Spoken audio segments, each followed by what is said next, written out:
Vicepresidente, efectivamente nos conocemos tanto la ley, la aplicación de esta medida como la instrucción, que es lo que nos ha comentado.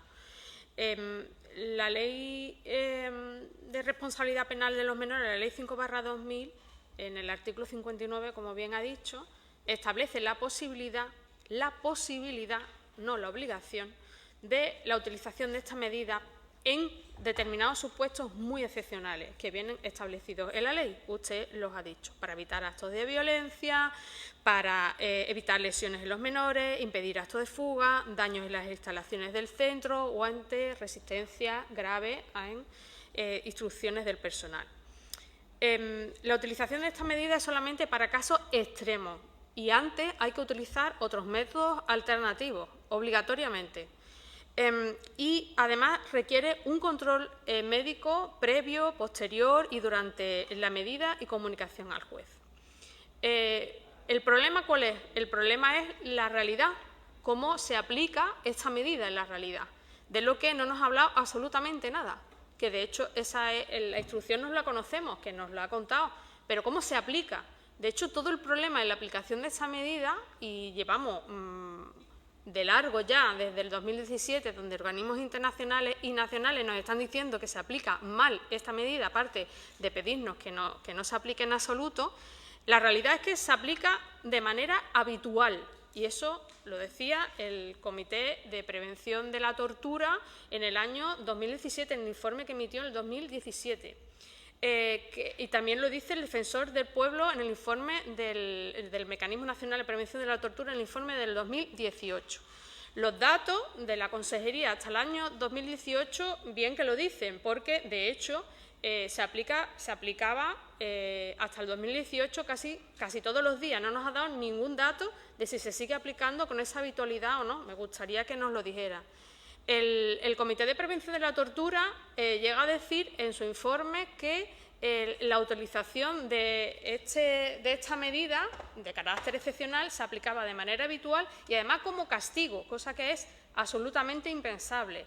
¿Qué supervisión han hecho sobre la aplicación de esto? Eso es lo interesante, no que nos cuente cuál es la instrucción, que ya no lo sabemos, sino cómo se está aplicando, cuando tenemos además denuncias muy potentes diciéndonos que la aplicación no solo no es adecuada, sino que tiene unas consecuencias muy graves.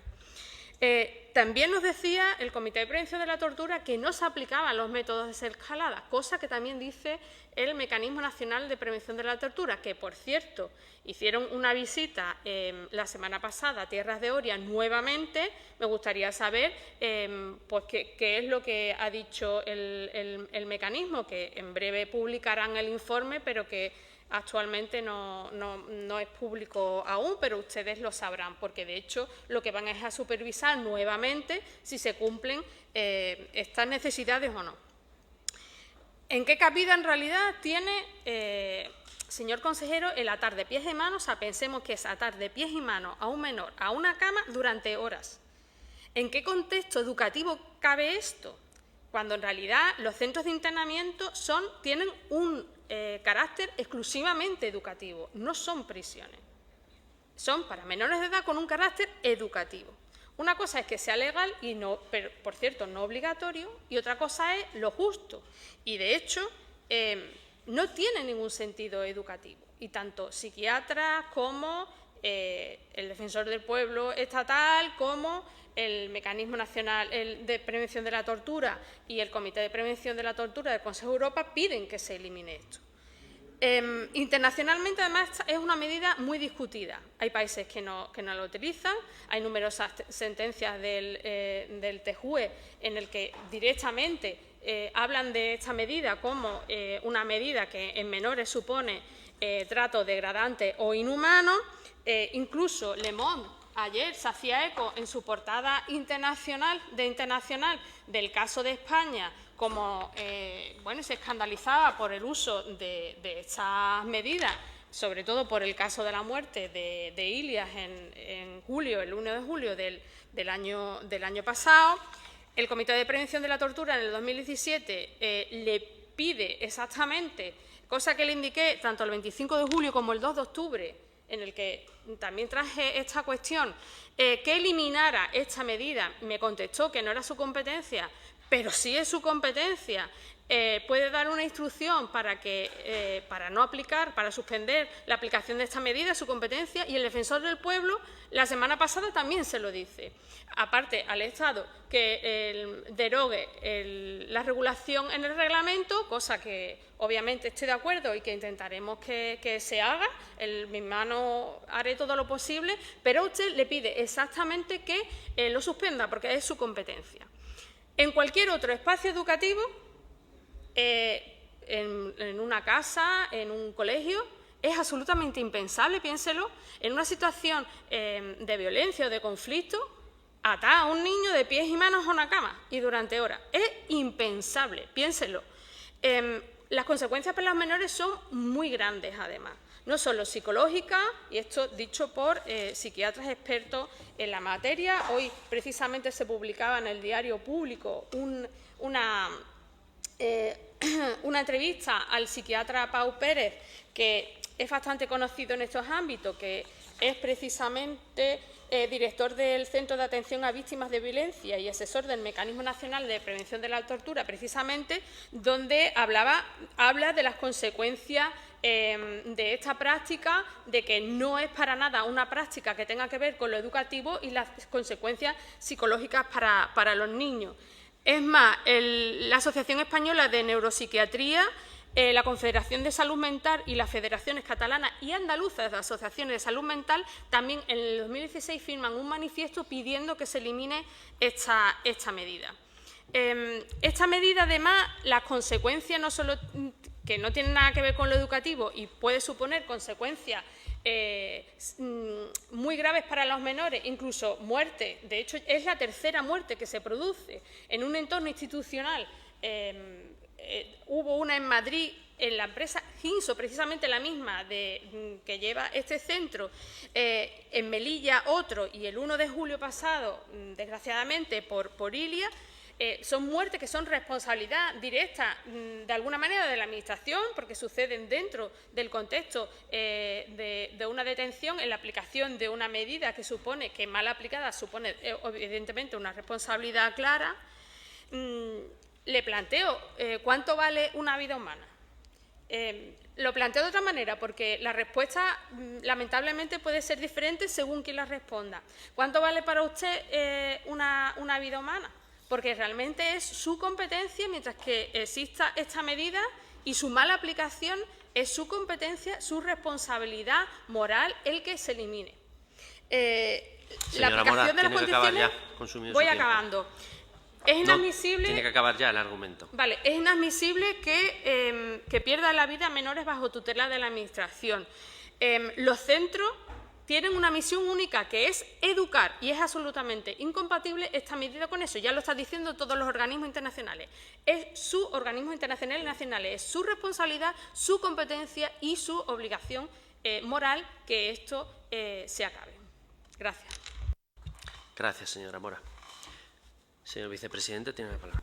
Bien, muchas gracias. Señora Mora,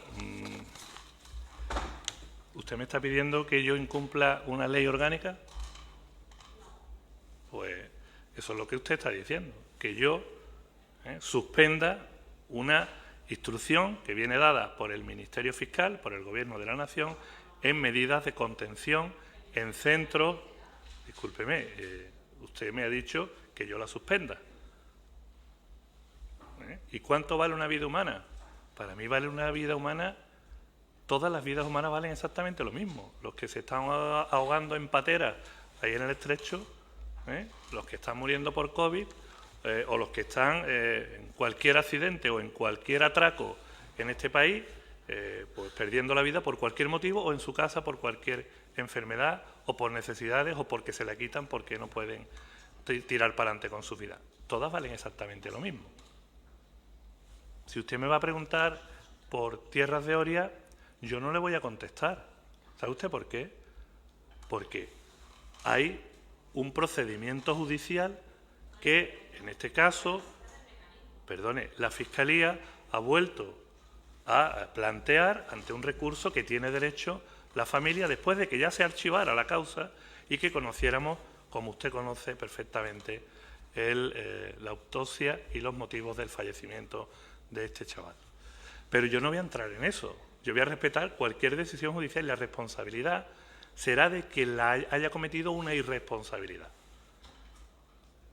Pero no de este consejero ni de este gobierno, por mucho que usted se empeñe. Mire, una de las cuestiones que hemos suprimido con ese protocolo que aprobamos el año pasado, porque no existía, es precisamente la sujeción mecánica boca abajo.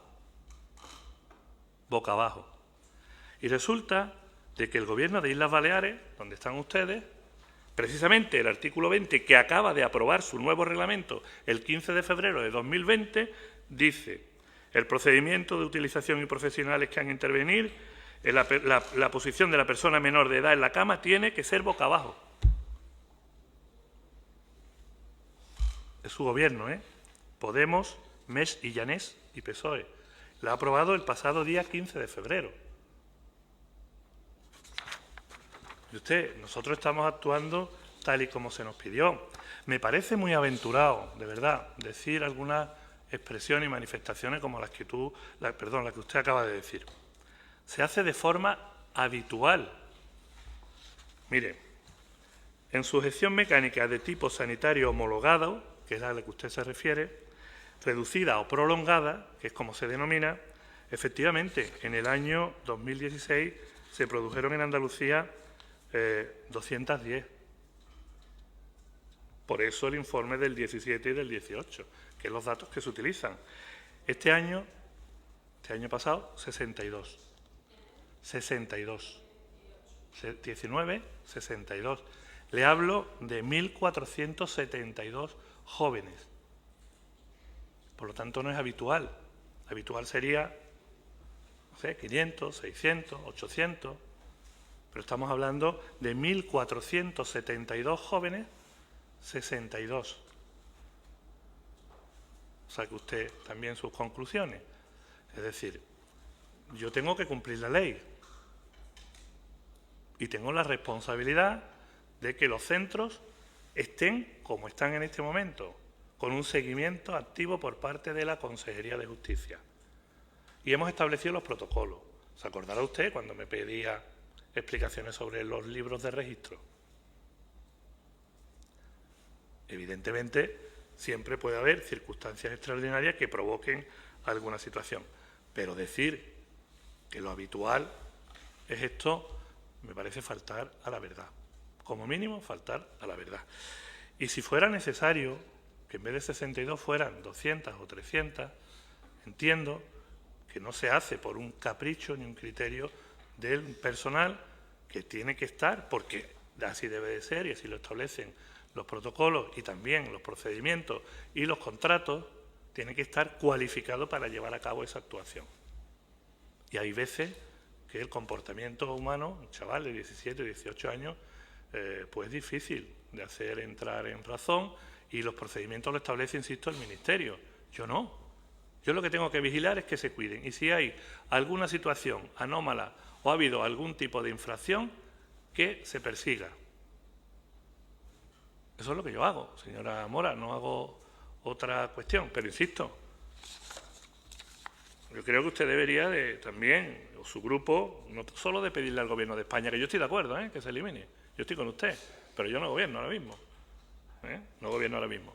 Pero a sus propios compañeros de Baleares, al gobierno del PSOE, Podemos y MES y Llanés, decirle que en el boletín oficial del gobierno balear del número 20 de 15 de febrero, eliminen al menos la contención mecánica boca abajo, que es lo que en algunos casos ha provocado esas situaciones a nivel, no solamente en España, sino a nivel mundial, de que algunas personas pues hayan sufrido, desgraciadamente, la pérdida de la vida, ¿no?